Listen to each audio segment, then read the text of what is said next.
Brazil has declared war and joined the United Nations. Just what does this mean to the people of the United States and to our fighting allies?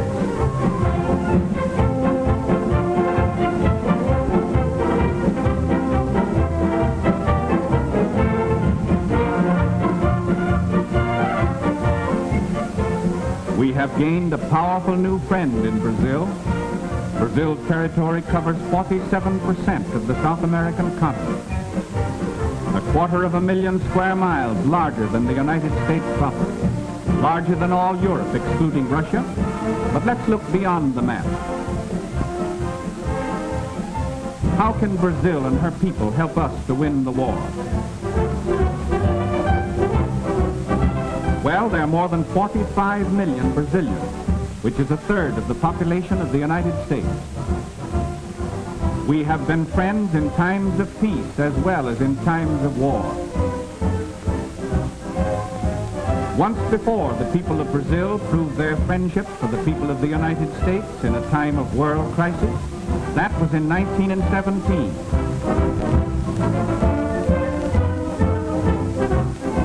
The two peoples have much in common. Like ourselves, the Brazilians are very cosmopolitan in character. They are a progressive people with a constitution that guarantees protection to all workers and modern social legislation.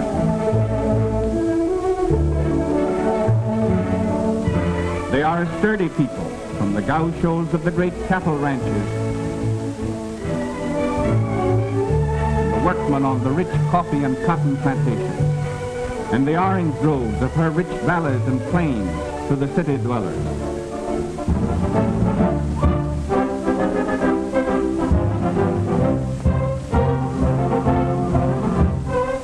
These Brazilians are in the war all the way. All males between the ages of 18 and 40 are now subject to military duty. An army of 3 million soldiers can be raised without affecting vital industrial activity. Brazil is a land of picturesque and beautiful cities. Its capital is famous throughout the world as a center of culture and the arts. Rio de Janeiro, which means River of January, was named for the month in which it was discovered by a Portuguese explorer in 1531, nearly a century before the landing of the Pilgrim Fathers. Today, Rio is a modern city of more than 2 million population.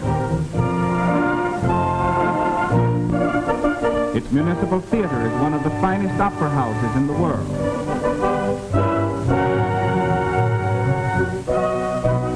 The Tiradentes Palace has, since January 1942, come to be known as the birthplace of hemisphere unity, for it was here that the 21 American republics drew up the momentous Rio Charter, a far-reaching agreement of mutual faith, collaboration, and protection.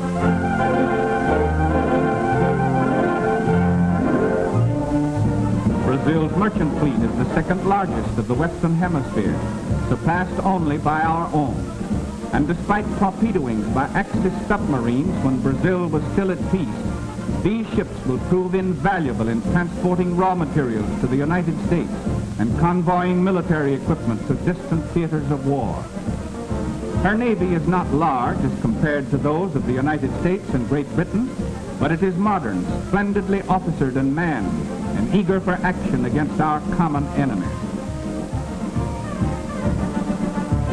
These fine ships and fighting men throw the balance of naval power that much further in favor of the United Nations.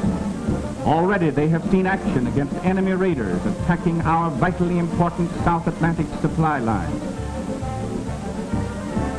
We may confidently expect that the Brazilian Navy will live up to the high standards it set for itself in the First World War.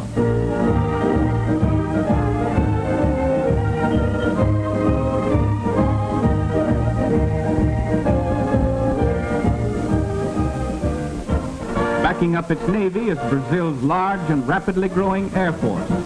These splendid new airfields, through the courtesy of our good neighbor and ally, are now available to our long-range flying fortresses and liberators.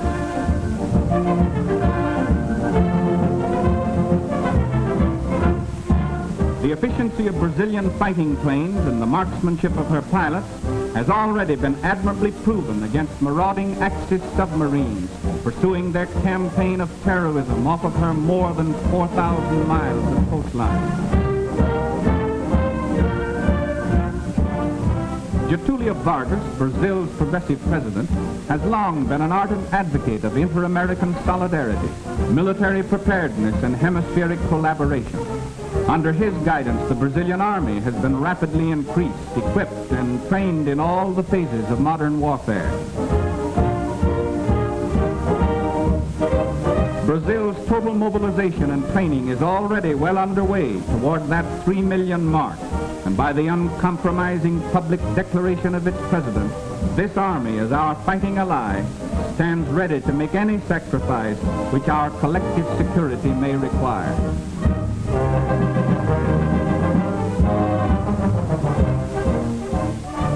Under government supervision, Brazil is now manufacturing modern aircraft.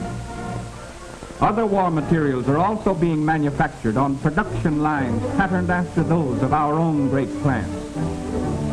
As an industrial country, Brazil ranks second to the United States in the Western Hemisphere. And Brazil's fabulous resources and a great variety of important raw materials make her doubly valuable as an ally. Brazil is the hemisphere's second largest producer of chrome ore, so important in the manufacture of high-grade steel.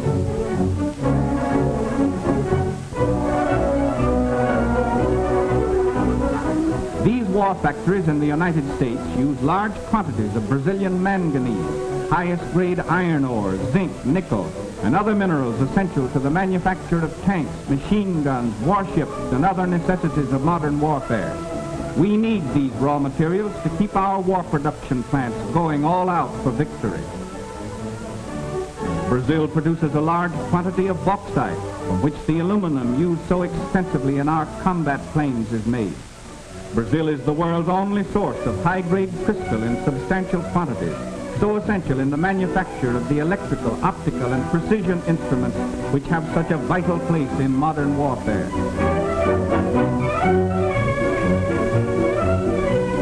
She is also one of the world's largest producers of industrial diamonds, used in cutting the hard metals from which machine tools are made.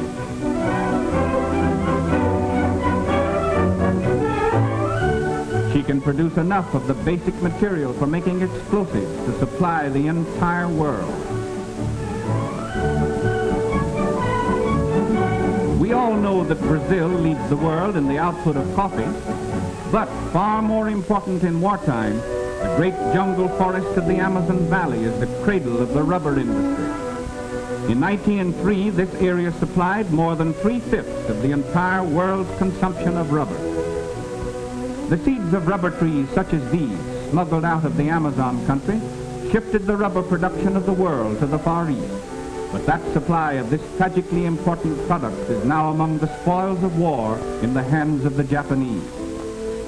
However, 1.5 million square miles of wild rubber trees in the friendly Brazilian Amazon basin is again being tapped to supply the needs of the United Nations. Brazil's production of rubber alone may prove to be a decisive factor in winning this war.